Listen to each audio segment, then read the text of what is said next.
우리가 싸워온 건 외부의 적이 아니라 내부의 침묵이었어. 그 침묵을 더 이상 용납할 수 없어. 조민식은 마지막 카드를 꺼냈습니다. 만약 이 일이 계속되면 내 딸한테 불이익이 갈 수도 있어. 정희는 문 앞에서 돌아봤습니다. 그 눈빛이 얼마나 차가웠는지 조민식은 본능적으로 움츠러들었죠. 내 딸을 협박하는 거야? 협박이 아니라 30년 전이나 지금이나 넌 똑같네. 협박으로 문제를 해결하려고 하는구나. 안녕하세요. 오늘 사연 전에 구독과 좋아요. 더 많은 분들과 이 공감을 나누는 힘이 됩니다. 토요일 오후 2시 육군 제7훈련소 정문 앞은 면회객들로 북적거렸습니다. 가족들이 하나둘 모여들면서 평소 조용했던 부대 입구가 활기로 가득 찼죠. 어머니들은 손에 보온병과 반찬통을 들고 있었고 아버지들은 담배를 피우며 시계를 들여다보고 있었습니다. 그 가운데 깔끔한 네이비 블라우스와 검은색 정장 바지를 입은 중년 여성이 천천히 걸어왔습니다. 유정이 68세. 회색 머리를 단정하게 올린 그녀의 걸음걸이는 다른 면회객들과 달랐습니다. 등이 곧게 펴져 있었고 발끝이 정확히 앞을 향하고 있었죠. 마치 보이지 않는 선을 따라 걷는 것처럼 일정한 보폭을 유지했습니다. 정희는 부대 정문 앞에서 잠시 걸음을 멈췄습니다. 익숙한 듯 훈련소 전체를 둘러보는 시선이 예리했죠. 저 멀리 훈련병들이 구령에 맞춰 행진하는 모습이 보였고 교관들의 호각 소리가 바람에 실려왔습니다. 정희의 입가에 희미한 미소가 스쳤습니다. 면회객 신분증 확인합니다. 초병이 큰 소리로 외쳤습니다. 정희는 가방에서 신분증을 꺼내며 차례를 기다렸죠. 앞에 서 있던 아주머니가 돌아보며 말을 걸어왔습니다. 아드님이 몇 주 차세요? 딸입니다. 김수진이라고 하는데 3주 차입니다. 아, 딸이시구나. 요즘 여자애들도 군대 가는 시대네요. 대단하시네. 정희는 고개를 끄덕이며 대답했습니다. 네, 아이가 하고 싶어 해서요. 신분증 검사를 마친 정희는 면회실로 향했습니다. 복도를 걸으면서 벽에 걸린 부대 연역과 훈련 사진들을 유심히 살펴봤죠. 시설이 예전보다 많이 개선되긴 했지만 여전히 오래된 건물의 냄새가 코끝을 스쳤습니다. 면회실에 들어서자 이미 여러 가족들이 자리를 잡고 앉아 있었습니다. 정희는 창가 자리에 앉아 기다렸죠. 시계를 보니 면회 시간까지 아직 10분 정도 남아 있었습니다. 그때 한 중년 남성이 정희 옆자리에 앉으며 말을 걸어왔습니다. 처음 오시는 건가요? 네, 그렇습니다. 아, 그러시구나. 저는 벌써 4번째 와봤어요. 아들놈이 편지도 제대로 안 써서 어떻게 지내는지 궁금해서 말이죠. 정희는 미소를 지으며 고개를 끄덕였습니다. 그러시겠어요. 아이들이 걱정되죠. 딸이시라고 했죠? 요즘 여자애들 정말 대단해요. 예전에는 상상도 못했는데 시대가 많이 변했죠. 정희의 대답은 간단했지만 그 속에는 묘한 확신이 담겨 있었습니다. 마치 이런 변화를 직접 경험하고 만들어 온 사람처럼 말이죠. 면회 시간이 다가오자 복도에서 발걸음 소리가 들려왔습니다. 훈련병들이 일렬로 서서 면회실로 들어오기 시작했죠. 정희는 문 쪽을 바라보며 딸을 기다렸습니다. 김수진이 들어왔을 때 정희의 표정이 부드러워졌습니다. 23세의 수진은 군복을 입고 있었지만 여전히 어린아이 같은 얼굴이었죠. 다만 3주간의 훈련으로 어깨가 더 고다진 것 같았습니다. 엄마, 수진이 정희에게 달려와 인사했습니다. 수진아, 많이 힘들었지? 괜찮아요. 생각보다 할만해요. 모녀는 마주 앉아 이야기를 나누기 시작했습니다. 수진은 훈련소 생활에 대해 이야기했고 정희는 집 소식을 전해줬죠. 평범한 면회 풍경이었습니다. 하지만 정희의 시선은 계속해서 주변을 관찰하고 있었습니다. 교관들이 어떻게 훈련병들을 대하는지, 면회실의 분위기는 어떤지, 다른 가족들과 훈련병들의 대화는 어떤지를 자연스럽게 파악하고 있었죠. 엄마, 괜찮으시죠? 너무 멀리까지 오셔서. 괜찮다. 우리 딸 보러 오는 게 뭐가 힘들겠니? 정희의 대답은 따뜻했지만 그 눈빛 속에는 단순한 모정 이상의 무언가가 있었습니다. 마치 이곳을 처음 온 게 아닌 것처럼 모든 것이 익숙해 보였죠. 면회 시간이 끝나갈 무렵 한 교관이 면회실로 들어왔습니다. 그는 훈련병들에게 집합 명령을 내렸고 가족들에게는 작별 인사를 하라고 했죠. 정희는 수진의 손을 잡으며 말했습니다. 몸 조심하고 힘든 일 있으면 언제든 연락해. 네, 엄마도 건강하세요. 수진이 일어나 다른 훈련병들과 함께 줄을 서자 정희도 자리에서 일어났습니다. 그때 교관이 정희를 보며 무심하게 말했습니다. 어머니, 다음에 오실 때는 면회 시간 좀 지켜주세요. 규정이 있어서요. 정희는 고개를 끄덕이며 대답했습니다. 네, 알겠습니다. 하지만 그 순간 정희의 눈빛이 순간적으로 날카로워졌습니다. 마치 오랫동안 잠들어 있던 무언가가 깨어나는 것 같았죠. 다시 평온한 표정으로 돌아왔지만 그 찰나의 변화를 놓치지 않은 수진이 엄마를 걱정스럽게 바라봤습니다. 면회가 끝나고 정희는 천천히 훈련소를 나섰습니다.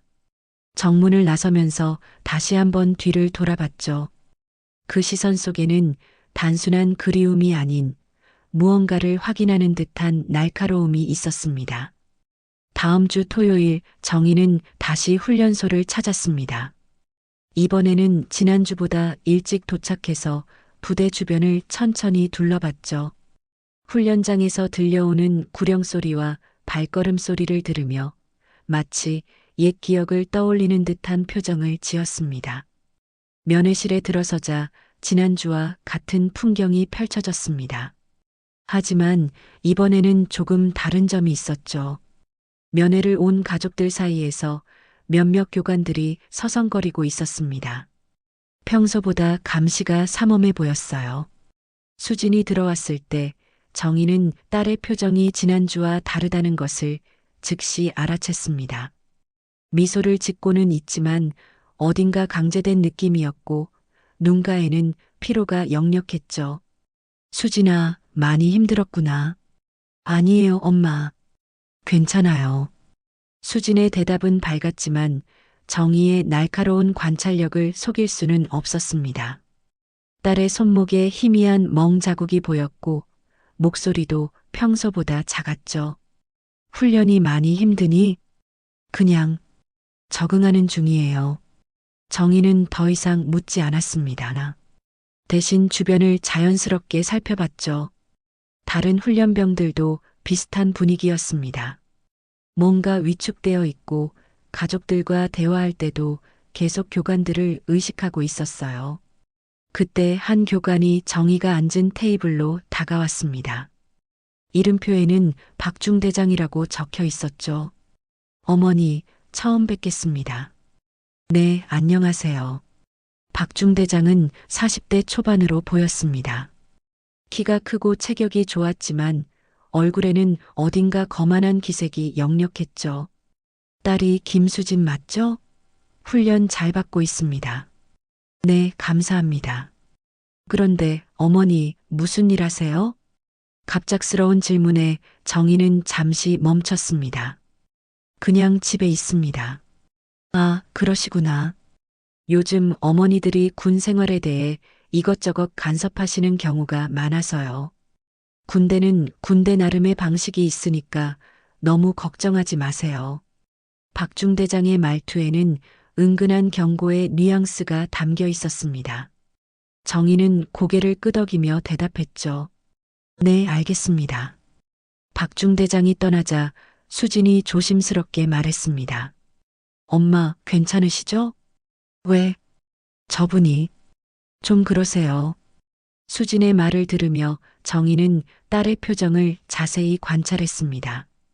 뭔가 말하고 싶어 하지만 차마 입 밖으로 내지 못하는 것 같았죠. 면회 시간이 절반쯤 지났을 때 정희는 화장실에 다녀오겠다고 말하고 자리를 떠났습니다. 복도를 걸으면서 자연스럽게 주변을 둘러봤죠. 벽에 붙은 공지사항들, 복도 곳곳에 있는 CCTV, 그리고 지나다니는 교관들의 표정까지 모든 것을 기억에 새겼습니다.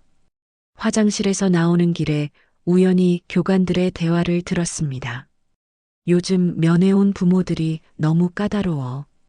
이것저것 따지고. 맞아. 특히 여자 훈련병들 어머니들이 더 심해. 뭔가 문제 있으면 바로 신고하겠다고 난리야. 그래서 내가 미리 경고하는 거지. 김수진 어머니도 그런 타입 같던데? 아니야, 그 사람은 좀 다른 것 같아. 말은 별로 안 하는데 눈빛이 예사롭지 않더라. 정희는 발걸음을 멈추고 귀를 기울였습니다. 뭔가 군대 경험이 있는 것 같기도 하고, 걸음걸이부터가 다르잖아. 설마, 그 나이에 무슨 군대 경험이 있겠어. 그냥 성격이 강한 거겠지. 그래도 조심하는 게 좋을 것 같은데. 요즘 국방부에서 병역 문화 개선한다고 난리인데 괜히 문제 생기면. 교관들의 대화가 멀어지자 정희는 다시 면회실로 돌아왔습니다. 수지는 여전히 자리에 앉아 기다리고 있었죠. 엄마, 오래 걸리셨네요. 미안, 길을 좀 헤맸구나. 정희는 다시 딸과 마주 앉으며 자연스럽게 대화를 이어갔습니다. 하지만 이번에는 질문이 더 구체적이었죠. 훈련은 어떻게 받고 있니?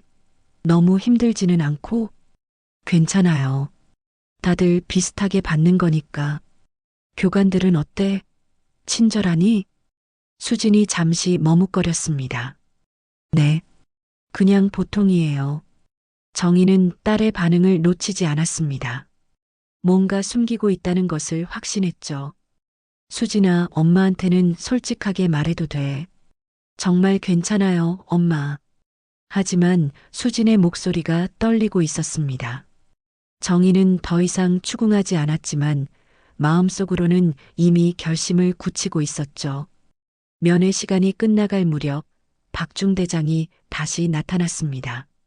어머니, 면회 시간 거의 다 됐습니다. 네, 알겠습니다. 그리고 다음 주부터는 면회 시간 좀 더 정확히 지켜주세요. 규정이 있어서요. 정희는 고개를 끄덕였지만 박중대장의 말투가 지난주보다 더 강압적이라는 것을 느꼈습니다. 그리고 어머니, 군대는 훈련하는 곳입니다. 너무 간섭하지 마시고 믿고 맡겨주세요. 이번에는 대놓고 경고하는 투였습니다. 정희의 눈빛이 순간적으로 차갑게 변했지만 곧 평상시의 온화한 표정으로 돌아왔죠. 네, 그러겠습니다.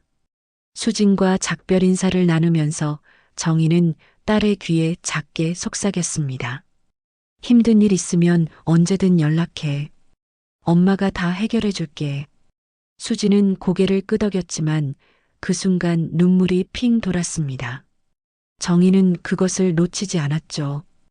훈련소를 나서면서 정희는 휴대폰을 꺼내 한 번호로 전화를 걸었습니다. 여보세요? 네, 저예요. 한 가지 확인하고 싶은 게 있는데. 네, 내일 시간 되시면 만날 수 있을까요? 통화를 끝낸 정희의 표정은 더 이상 평범한 면회 온 어머니의 것이 아니었습니다. 오랫동안 잠들어 있던 무언가가 깨어나고 있었죠. 월요일 오전 정희는 서울 시내 한 카페에서 한 남성과 마주 앉아 있었습니다. 상대방은 50대 중반으로 보이는 남성이었는데 양복 차림의 단정한 외모였지만 어딘가 긴장한 기색이 역력했죠. 정희 씨, 정말 오랜만입니다. 그러게 말입니다. 김 기자님. 언제 만난 게 몇 년 전이죠?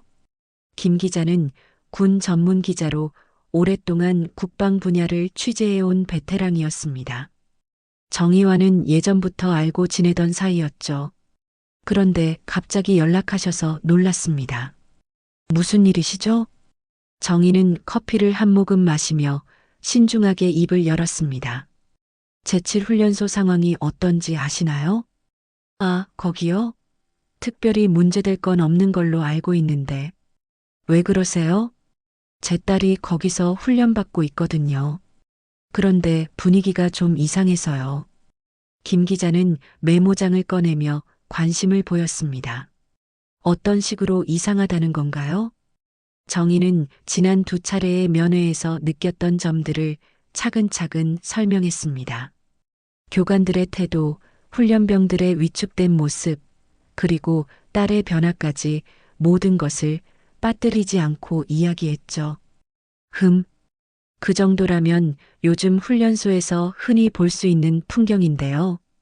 혹시 너무 예민하게 반응하시는 건 아닐까요? 김 기자의 반응은 다소 시큰둥했습니다. 하지만 정희는 포기하지 않았죠. 김 기자님, 저를 몇 년간 봐오셨잖아요. 제가 이런 걸로 예민하게 구는 사람인가요? 김 기자는 잠시 생각에 잠겼습니다. 정희를 알고 지낸 지 오래됐지만 이렇게 직접적으로 도움을 요청한 적은 처음이었거든요. 알겠습니다. 한번 알아보죠. 그런데 혹시 구체적인 증거나 증언이 있나요? 지금은 없습니다. 하지만 분명히 뭔가 있어요. 그때 정희의 휴대폰이 울렸습니다. 수진에게서 온 문자였죠. 엄마, 면회 때 못한 얘기가 있어요. 전화 가능할 때 연락 주세요. 정희는 김 기자에게 잠시 양해를 구하고 수진에게 전화를 걸었습니다. 수진아, 무슨 일이야? 엄마, 혹시 누구한테 얘기하신 거 없죠? 수진의 목소리가 불안해 들렸습니다. 무슨 얘기? 훈련소 얘기요. 박중 대장이 저를 따로 불러서 물어봤거든요. 엄마가 뭔가 이상하게 행동한다고. 정희의 표정이 굳어졌습니다. 뭐라고 했니? 별일 아니라고 했는데. 엄마, 혹시 정말 괜찮으시죠? 걱정하지 마. 엄마가 알아서 할게. 통화를 끝낸 정희는 김 기자를 다시 바라봤습니다. 어떤 내용이었나요? 제가 뭔가 알아보고 있다는 걸 그쪽에서 이미 눈치챈 것 같습니다. 김 기자의 표정이 진지해졌습니다. 그렇다면 정말 뭔가 있는 거네요. 보통은 그 정도로 예민하게 반응하지 않거든요. 그러니까 더 정확히 알아봐야겠죠. 알겠습니다. 제가 내부 사정을 좀 알아보겠습니다. 그런데 정희 씨, 김 기자가 잠시 머뭇거렸습니다. 혹시 이 일을 직접 나서실 생각은 아니시죠? 정희는 대답하지 않았습니다. 대신 창밖을 바라보며 무언가 깊이 생각하는 표정을 지었죠. 다음 날 화요일 정희는 예상치 못한 전화를 받았습니다. 박중 대장에게서 직접 온 전화였죠. 어머니, 안녕하세요. 박중 대장입니다. 네, 안녕하세요. 혹시 시간 되시면 한번 뵙고 싶은데요. 수진이에 대해서 할 말이 있어서요. 정희는 잠시 침묵했습니다. 상황이 예상보다 빠르게 돌아가고 있었죠. 무슨 일인가요? 전화로는 좀 그렇고 직접 만나서 이야기하죠. 내일 오후에 시간 되시나요? 네, 알겠습니다. 수요일 오후 정희는 훈련소 근처 찻집에서 박중 대장과 마주 앉았습니다. 박중 대장은 평상복 차림이었지만 여전히 군인다운 자세를 유지하고 있었죠. 바쁘신데 시간 내주셔서 고맙습니다. 별 말씀을요. 그런데 무슨 일이신지? 박중 대장은 커피를 한 모금 마신 후 본격적으로 이야기를 시작했습니다. 사실 어머니께서 최근에 이것저것 알아보고 계신다는 얘기를 들었습니다. 정희는 태연하게 대답했습니다. 무엇을 알아본다는 건가요? 훈련소 상황 말입니다. 혹시 수진이가 뭔가 불만을 표현했나요? 아니요, 특별한 건 없었는데요.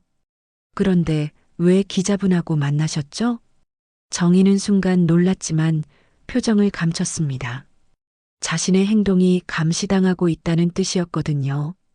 개인적인 일로 만난 건데 그것까지 신경 쓰실 일인가요? 박중대장의 목소리가 조금 더 강해졌습니다. 어머니, 군대는 특수한 곳입니다. 함부로 외부의 이야기를 퍼뜨리시면 안 됩니다. 저는 아무것도 퍼뜨린 적 없는데요. 하지만 오해의 소지가 있죠. 그리고 그런 오해 때문에 수진이가 피해를 볼 수도 있습니다. 이제 대놓고 협박하는 투였습니다. 정희의 눈빛이 차갑게 변했죠. 제 딸을 협박하시는 건가요? 협박이 아닙니다. 현실적인 조언이죠. 군대에서는 문제 제기하는 훈련병들이 더 힘들어질 수 있거든요. 정희는 잠시 침묵했습니다. 박중대장의 말이 사실이라는 것을 알고 있었기 때문이죠. 알겠습니다. 그럼 앞으로는 불필요한 오해 없도록 조심해 주세요. 박중대장이 일어서려 할 때 정희가 마지막으로 말했습니다. 한 가지만 묻겠습니다. 제 딸이 정말 안전한가요? 물론입니다. 우리는 모든 훈련병을 똑같이 대합니다. 하지만 박중대장의 대답에는 확신이 부족했습니다. 정희는 그것을 놓치지 않았죠. 찻집을 나온 정희는 휴대폰을 꺼내 한 번호로 전화를 걸었습니다. 여보세요? 네, 저예요. 조금 더 구체적으로 알아봐야겠어요. 네, 시간이 좀 걸려도 상관없습니다. 통화를 끝낸 정희는 하늘을 올려다봤습니다. 구름이 몰려오고 있었고 곧 비가 올 것 같았죠. 하지만 정희의 눈빛은 어느 때보다 결연했습니다. 이제 물러설 수 없다는 것을 확신했으니까요. 금요일 새벽 5시 제7훈련소는 평소와 다른 분위기에 휩싸였습니다. 정문 앞에 검은색 승용차 여러 대가 줄지어 서 있었고 정장을 입은 사람들이 분주히 움직이고 있었죠. 헌병대 완장을 찬 군인들과 국방부 감찰팀 직원들이었습니다. 무슨 일이지? 초병이 당황한 표정으로 중얼거렸습니다. 감찰팀장이 공문을 내밀며 말했습니다. 국방부 특별감찰입니다. 부대 출입을 허가해 주세요. 훈련소 안은 순식간에 술렁거리기 시작했습니다. 아침 점호도 제대로 끝나기 전에 감찰팀이 들어왔거든요. 교관들은 어리둥절한 표정으로 서로를 바라봤죠. 박중대장은 급히 사무실로 달려가 전화를 걸었습니다. 여보세요? 네, 박중대장입니다. 지금 감찰팀이 들어왔는데 무슨 일인지 아시나요? 모르겠습니다. 갑자기 내려온 지시라서 특별한 제보라도 들어온 건가요? 그것도 확실하지 않습니다. 일단 평소대로 행동하시고 문제없이 넘어갈 거예요. 하지만 박중대장의 불안감은 쉽게 가라앉지 않았습니다. 최근 정희와의 만남이 계속 머릿속을 맴돌았거든요. 한편 훈련병 생활관에서는 수진이 창문 너머로 감찰팀의 움직임을 지켜보고 있었습니다. 다른 훈련병들도 무슨 일인지 궁금해하며 웅성거렸죠. 야, 저거 뭐야? 감찰 나온 거야?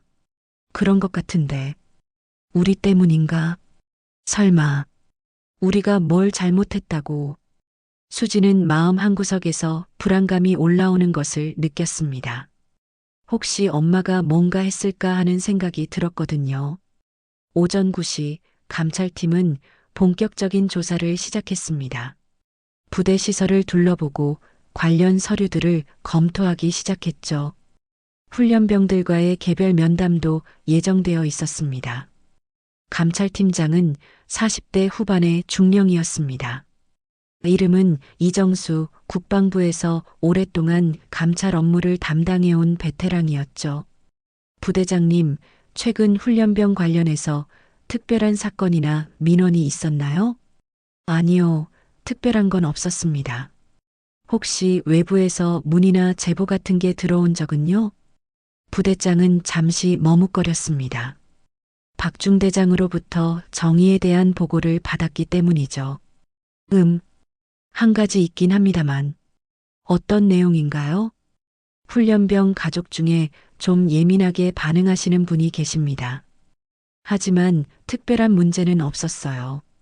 이정수 중령은 메모를 하며 물었습니다. 구체적으로 어떤 분인가요? 김수진이라는 훈련병의 어머니입니다.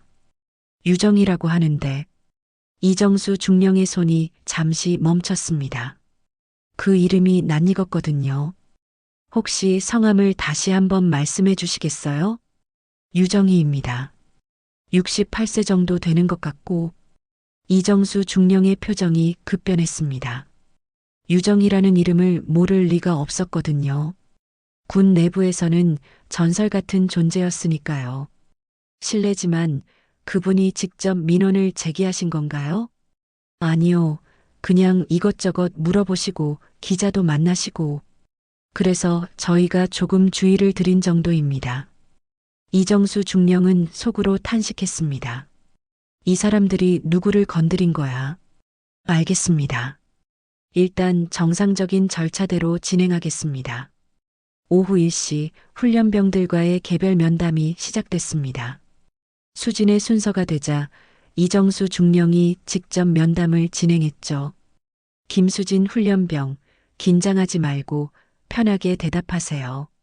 네, 알겠습니다. 훈련 받는데 특별한 어려움은 없나요? 수진은 잠시 망설였습니다. 솔직하게 말해야 할지 아니면 무난하게 넘어가야 할지 고민됐거든요. 보통 수준입니다. 교관들의 지도 방식은 어떤가요? 그냥 평범합니다. 이정수 중령은 수진이 뭔가 숨기고 있다는 것을 직감했습니다. 오랫동안 이런 일을 해온 경험으로 알 수 있었거든요. 혹시 말하기 어려운 일이 있나요? 여기서 하는 이야기는 비밀이 보장됩니다. 수진은 고민에 빠졌습니다. 엄마의 얼굴이 떠올랐고 동시에 박중대장의 경고도 생각났죠. 질문이 하나 있습니다. 무엇인가요? 제 어머니가 뭔가 하신 건가요? 이정수 중령은 놀랐습니다. 훈련병이 이런 질문을 할 줄은 예상하지 못했거든요. 왜 그런 질문을 하나요? 최근에 교관들이 자꾸 저를 따로 부르더라고요. 엄마가 이상하게 행동한다면서. 어떤 식으로요? 수지는 지난 며칠간 있었던 일들을 차근차근 설명했습니다. 박중대장이 정의에 대해 계속 물어본 것, 그리고 은근히 협박하듯 말한 것들까지 모든 것을 털어놨죠. 이정수 중령은 점점 심각한 표정이 됐습니다. 상황이 생각보다 복잡하다는 것을 깨달았거든요. 김수진 훈련병, 혹시 어머니 성함이 유정이 맞나요? 네, 맞는데. 혹시 아세요? 이정수 중령은 잠시 침묵했습니다. 어떻게 설명해야 할지 고민됐거든요. 어머니가 어떤 분인지 아나요? 그냥 평범한 주부라고 생각했는데 주부가 맞지만 평범하지는 않으신 분입니다. 수진의 눈이 커졌습니다. 무슨 뜻인가요? 어머니는 우리나라 최초의 여성 특수전 사령부 소속 장군이셨습니다. 투스타 예비역이시죠. 수진은 입을 다물지 못했습니다. 전혀 상상도 못한 이야기였거든요. 그럼 이번 감찰도 정확한 건 아니지만 어머니가 관련되어 있을 가능성이 높습니다. 그 순간 수진은 모든 것이 이해됐습니다. 엄마의 특별한 걸음걸이, 날카로운 관찰력, 그리고 최근의 행동들까지 모든 것이 설명됐죠.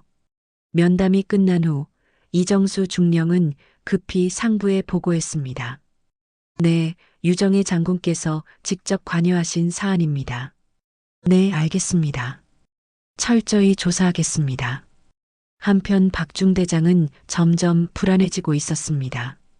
감찰팀이 생각보다 오래 머물고 있었고 훈련병들과의 면담도 예상보다 자세하게 진행되고 있었거든요. 이상하다. 보통 이런 감찰은 하루 만에 끝나는데 부관이 조심스럽게 말했습니다. 중대장님, 혹시 그 여자 때문인 건 아닐까요? 설마. 단순한 훈련병 어머니가 뭘 할 수 있겠어. 하지만 박중대장도 속으로는 불안감을 감출 수 없었습니다. 뭔가 잘못됐다는 느낌이 점점 강해지고 있었거든요. 저녁이 되자 감찰팀은 임시로 부대 근처 숙소에 머물기로 했습니다. 조사가 며칠 더 걸릴 것 같다는 판단 때문이었죠. 그날 밤 이정수 중령은 유정희에게 전화를 걸었습니다. 장군님, 이정수입니다. 오랜만입니다. 아, 정수야. 고생 많다. 이번 사안으로 직접 나오셨다고 들었습니다. 그래. 내 딸이 관련된 일이니까. 알겠습니다. 철저히 조사해서 보고 드리겠습니다. 부탁한다. 그리고 정수야. 네, 말씀하세요. 내가 누구인지 아직 모르는 사람들이 있는 것 같더라. 이정수 중령은 쓴웃음을 지었습니다. 유정희의 정체를 모르고 함부로 대했다가 이런 일이 벌어진 거니까요. 토요일 아침 8시 제7훈련소 부대장실에서는 긴급회의가 열리고 있었습니다. 부대장, 박중대장, 그리고 주요 간부들이 모여 앉아 있었고 분위기는 무겁기만 했죠. 어떻게 된 일인지 정확히 보고하세요. 부대장의 목소리가 차갑게 울렸습니다. 박중대장은 땀을 흘리며 대답했습니다. 저도 어제까지는 단순한 훈련병 어머니라고 생각했습니다. 단순한 어머니가 국방부 감찰팀을 움직일 수 있겠습니까? 그걸 어떻게 알겠습니까? 성함만 들어서는. 부대장이 책상을 치며 소리쳤습니다.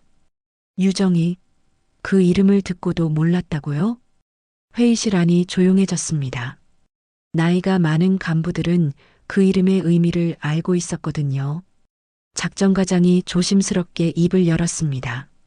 부대장님, 혹시 그분이 정말... 맞습니다. 유정희 예비역 준장입니다. 우리나라 최초 여성 특수전사령부 출신이고 현재 국방부 정책자문위원이십니다. 박중대장의 얼굴이 하얗게 질렸습니다. 그럼 제가 그분을... 네, 당신이 현역 투스타에게 협박을 한 겁니다. 한편 훈련병 생활관에서는 수진이 밤새 잠을 이루지 못하고 있었습니다. 어제 들은 충격적인 사실 때문이었죠. 평생 평범한 주부라고 생각했던 엄마가 알고 보니 전설 같은 존재였다니 믿기지 않았습니다. 수진아, 괜찮아? 옆 침대의 동기가 걱정스럽게 물었습니다. 응, 괜찮아. 하지만 수진의 마음은 복잡했습니다. 엄마가 자신을 위해 이런 일을 벌인 것 같아서 미안하면서도 동시에 든든하기도 했거든요.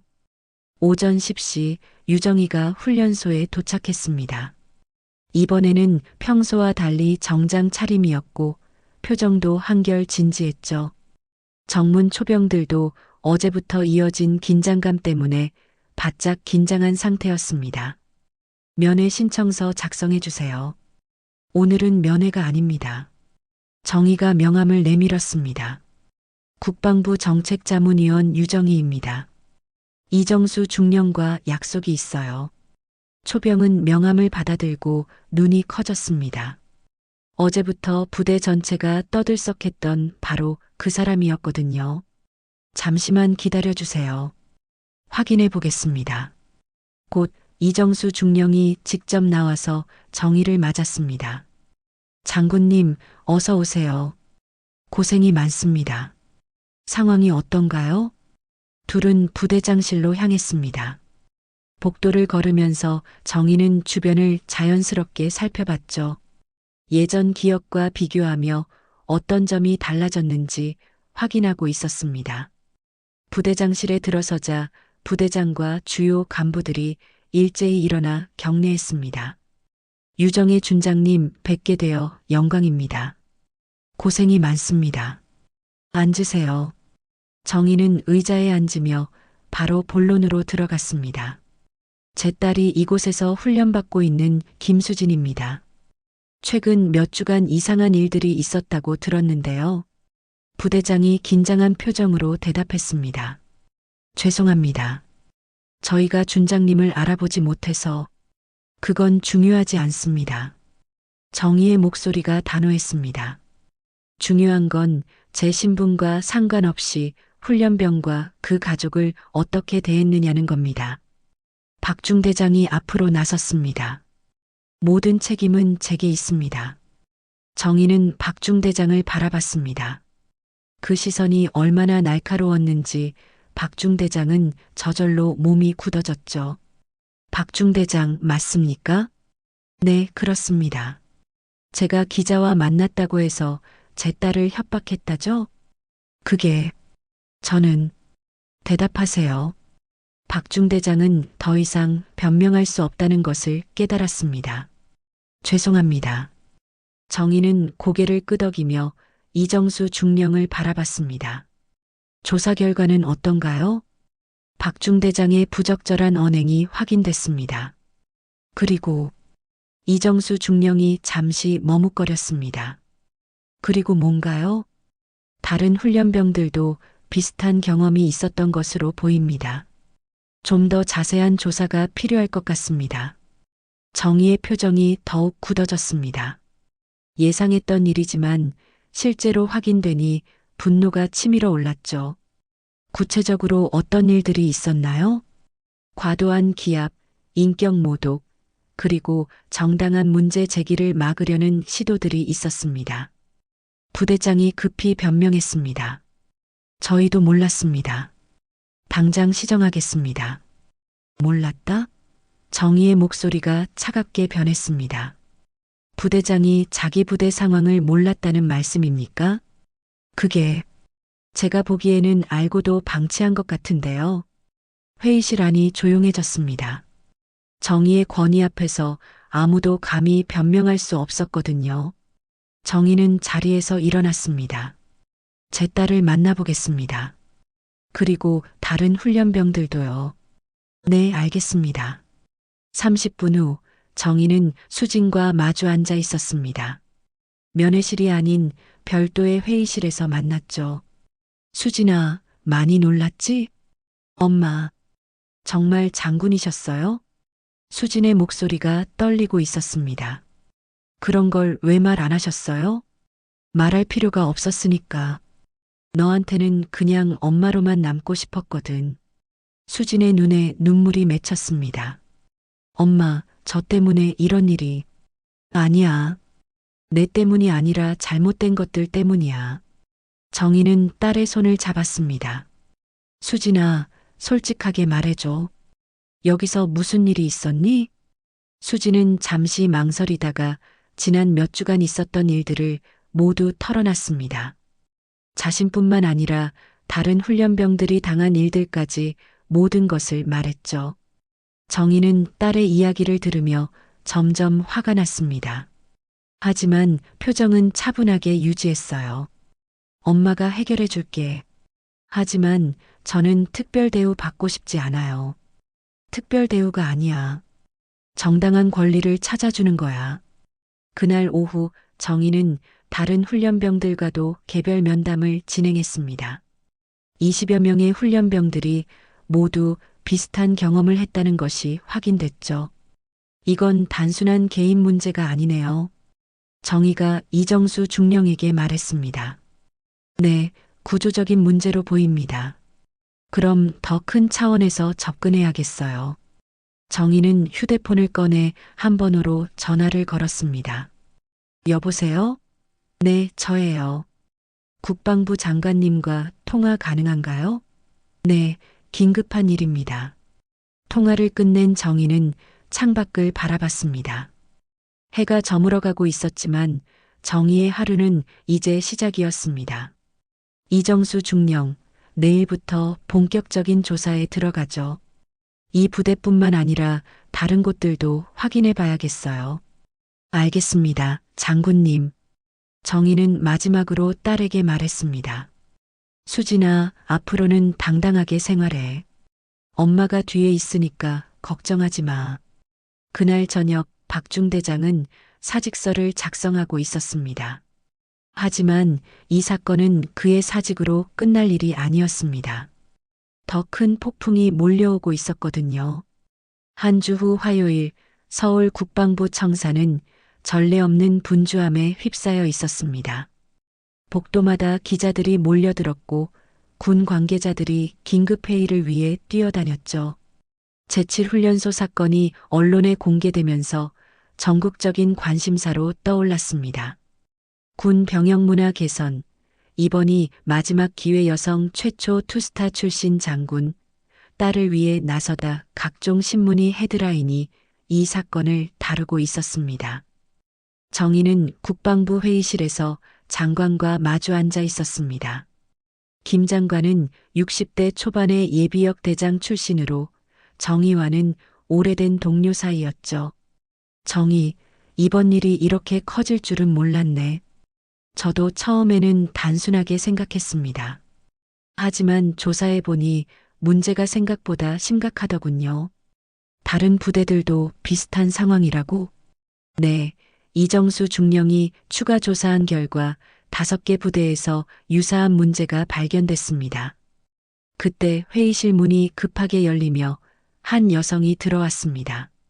50대 중반으로 보이는 여성이었는데 얼굴이 많이 상해 있었고 눈가가 빨갛게 부어 있었죠.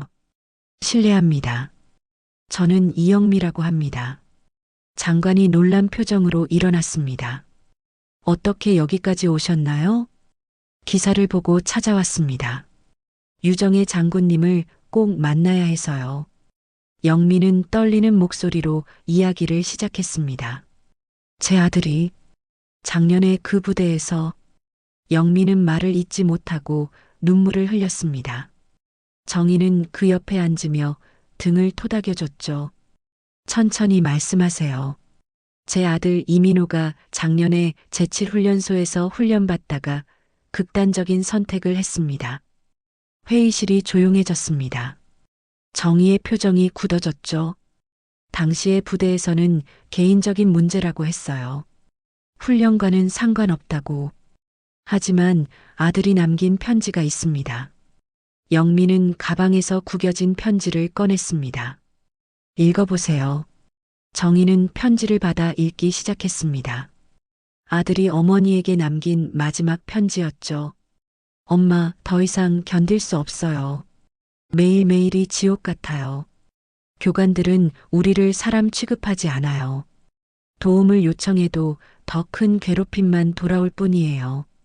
미안해요, 엄마. 정희는 편지를 다 읽고 손을 떨었습니다.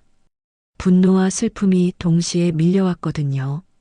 왜 이제서야 말씀하시는 거예요? 누가 믿어주겠어요?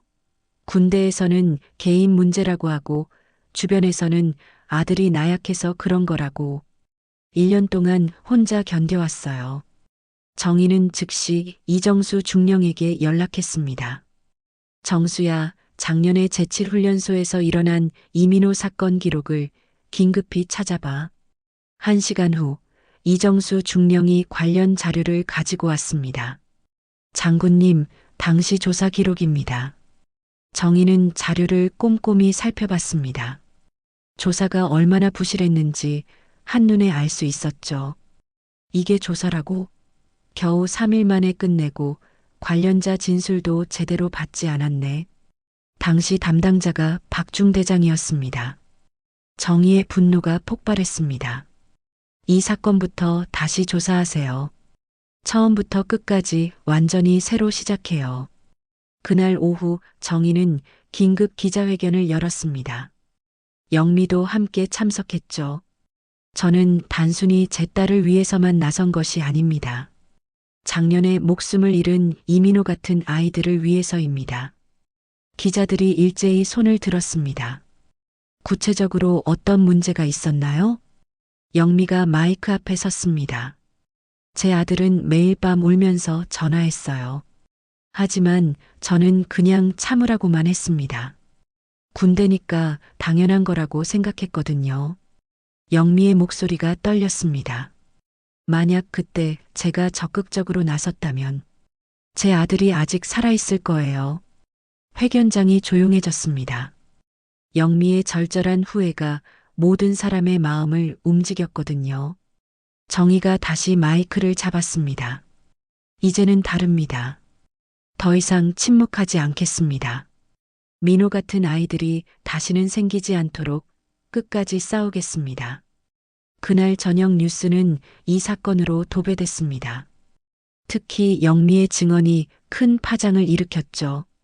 1년 전 숨겨진 진실부실 조사로 덮어진 비극 등의 제목으로 연일 보도됐습니다.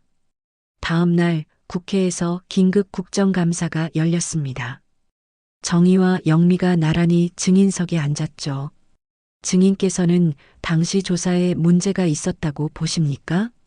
문제가 있었던 수준이 아닙니다. 아예 조사다운 조사가 이루어지지 않았습니다.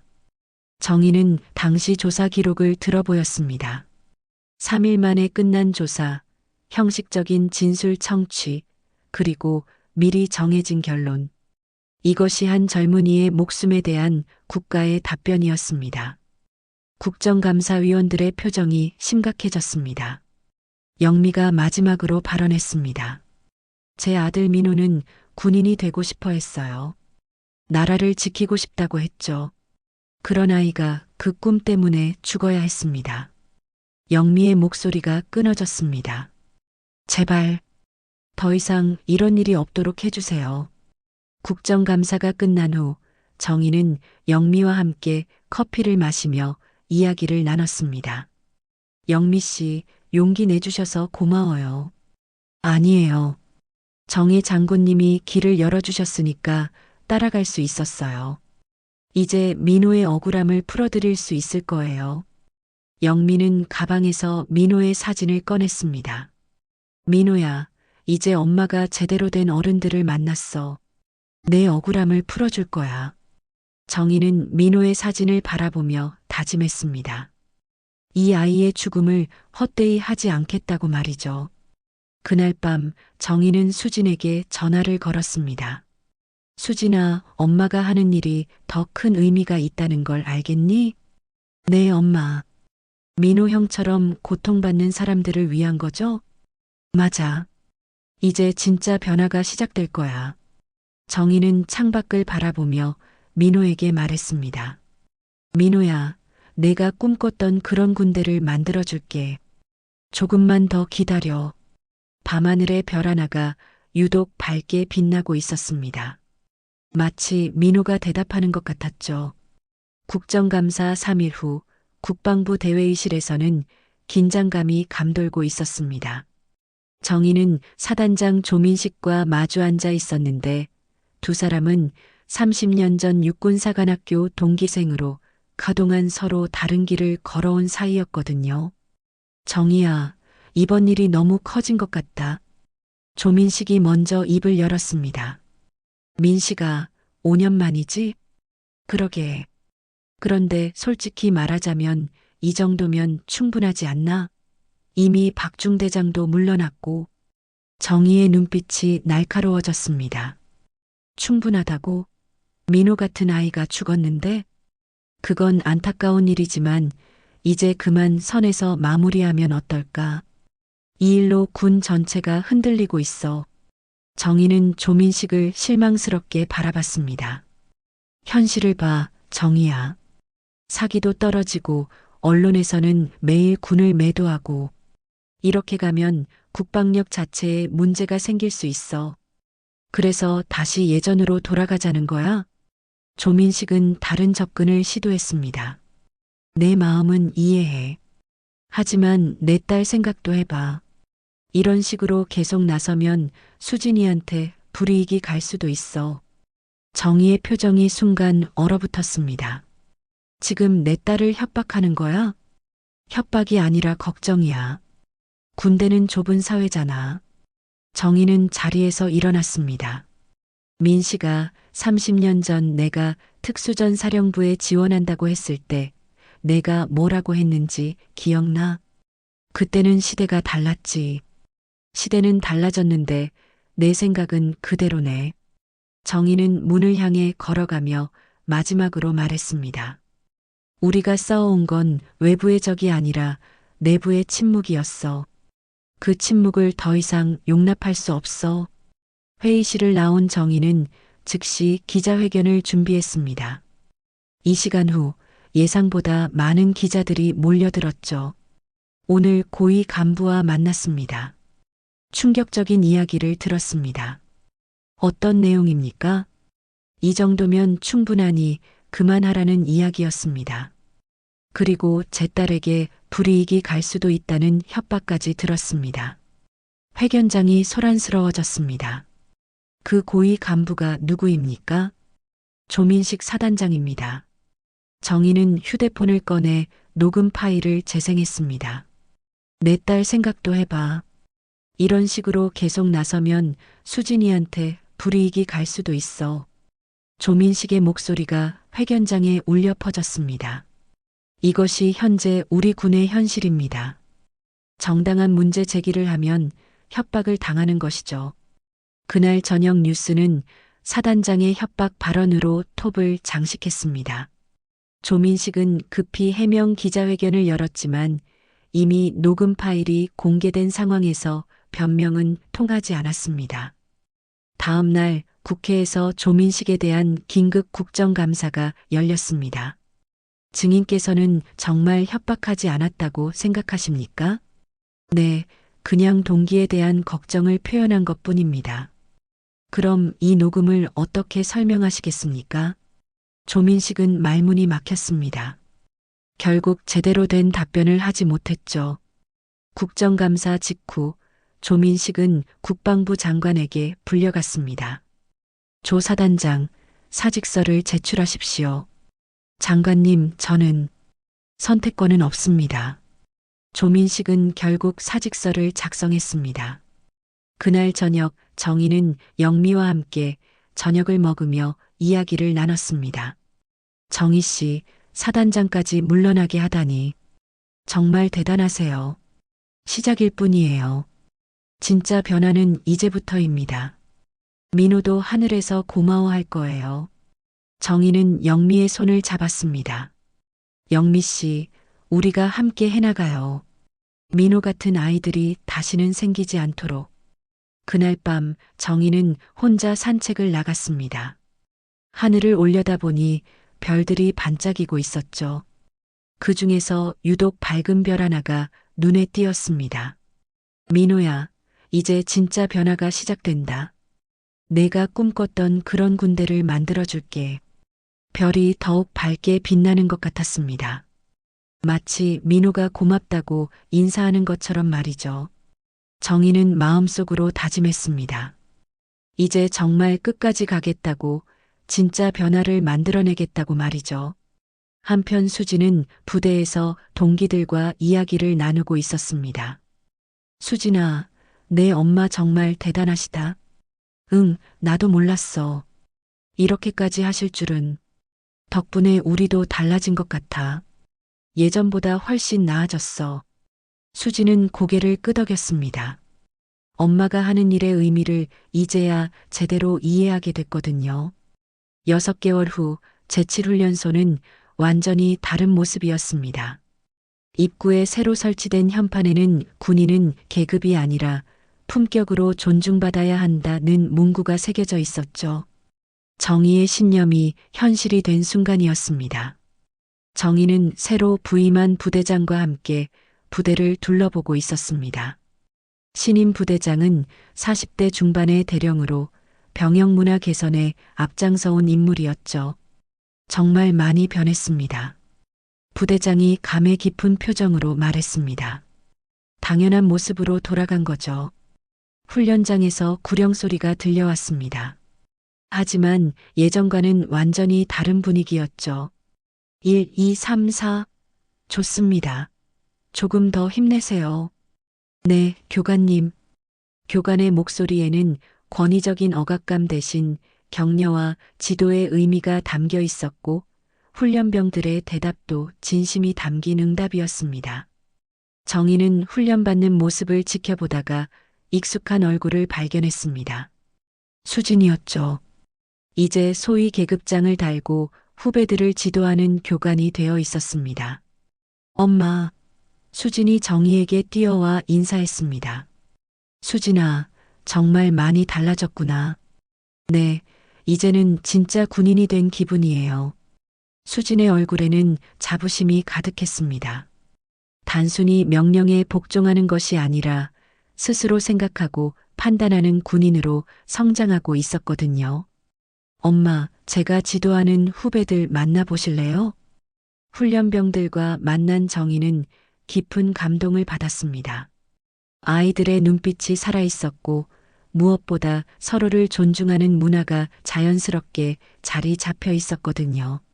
장군님, 저희도 수진 교관님처럼 훌륭한 군인이 되고 싶어요. 그럼 충분히 될 수 있어. 그때 특별한 방문객이 나타났습니다. 이영미였죠. 6개월 전과는 완전히 다른 모습이었습니다. 얼굴에 생기가 돌고 걸음걸이도 당당했어요. 정희 씨, 영미 씨, 어서 와요.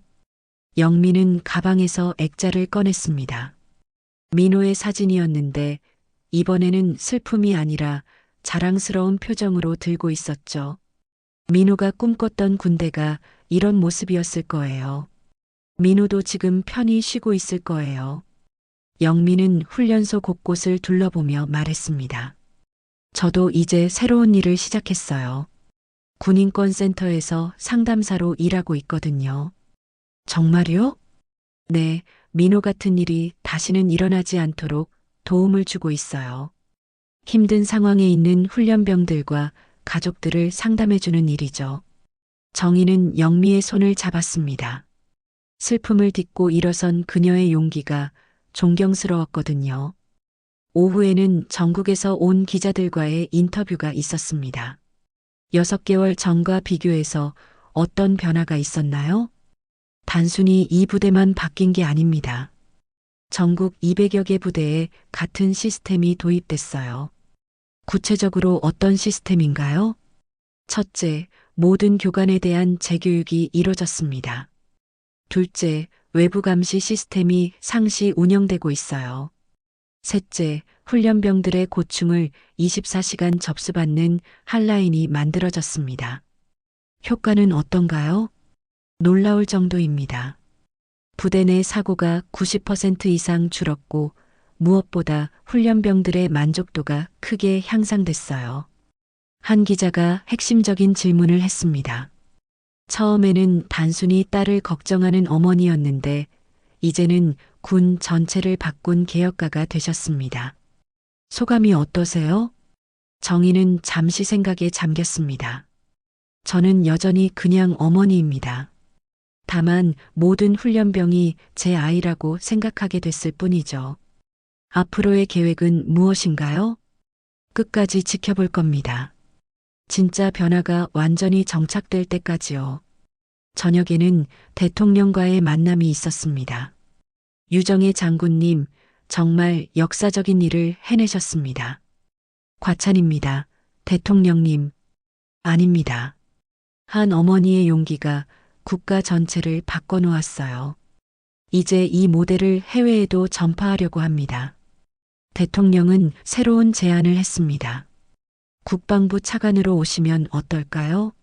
이 개혁을 더 체계적으로 추진할 수 있을 거예요. 정희는 잠시 고민하다가 대답했습니다. 감사하지만 정중히 사양하겠습니다. 왜요?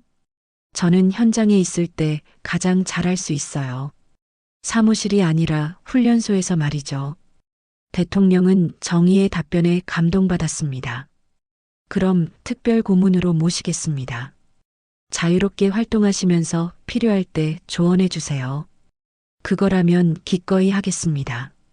그날 밤 정희는 수진과 함께 저녁을 먹으며 이야기를 나눴습니다. 엄마, 이제 정말 끝난 건가요? 끝이 아니라 시작이야. 진짜 변화는 이제부터야. 저도 엄마처럼 계속 이 일을 해나가고 싶어요. 어떻게? 제가 현장에서 직접 후배들을 잘 가르치는 거예요. 그리고 언젠가는 더 높은 자리에서 더 큰 변화를 만들어내고 싶어요. 정희는 딸을 자랑스럽게 바라봤습니다. 수진아, 내가 있어서 엄마는 든든해. 엄마가 보여주신 길을 따라가겠어요. 1년 후 정희는 다시 제7훈련소를 찾았습니다. 이번에는 공식 시찰이 아니라 개인적인 방문이었죠. 수진이 이제 중2로 진급해서 교육대대장이 되어 있었거든요. 엄마, 중2 계급장을 달고 나타난 수진이 반갑게 인사했습니다. 우리 딸 정말 멋지다. 수진은 이제 200명의 훈련병을 책임지는 지휘관이 되어 있었습니다. 그 모습이 1년 전 불안해하던 훈련병과는 전혀 달랐죠. 해가 지면서 정희는 부대를 떠났습니다. 정문을 나서며 다시 한번 현판을 올려다봤죠. 군인은 계급이 아니라 품격으로 존중받아야 한다. 정희는 마지막으로 하늘을 올려다봤습니다. 별들이 반짝이고 있었고 그 중에서 가장 밝게 빛나는 별 하나가 그녀를 바라보고 있는 것 같았습니다. 민호야, 내가 꿈꿨던 군대가 됐어. 이제 편히 쉬어. 그날 별이 내려온 것이 아니라 별이 다시 제자리를 찾아간 것이었습니다. 정희는 평범한 어머니였지만 동시에 변화를 만들어낸 용감한 여성이었죠. 그리고 그 용기는 이제 딸에게 그리고 수많은 후배들에게 전해지고 있었습니다.